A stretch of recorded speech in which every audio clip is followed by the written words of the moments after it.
Efforts to halt illegal logging are showing signs of success, but up to half of all timber still comes from illegal sources. Illegal logging robs governments and communities of the resources they depend on, damages forest ecosystems, accelerates climate change, and fuels conflict over land and resources. Illegal logging also makes it harder for law-abiding companies to do business. It is particularly difficult to stop in countries with high levels of corruption. So, what needs to change? What's required is strong forest governance. This means agreeing on who owns the forest and then improving the way forests are used and managed.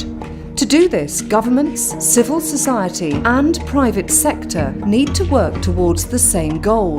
They need to be clear about their roles and responsibilities and make information available to all.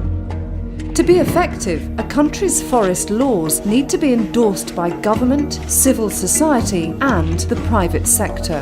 Everyone should be involved in reviewing, writing or improving laws that fight corruption and protect the rights of communities that depend on forests. This helps to ensure laws are just and legitimate and that they recognise and protect the rights of forest communities.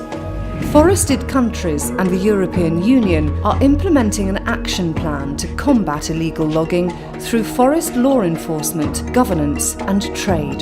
Through FLEGT, the European Union enacted a regulation to ensure that only legal timber products are sold in its markets.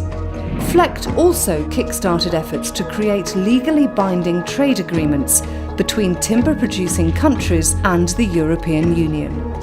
Voluntary partnership agreements are based on consensus among government, civil society and private sector. They make it possible for all stakeholders to be directly involved in determining the policies that govern forests. When all these groups agree, decisions and laws are more likely to be implemented in the long run.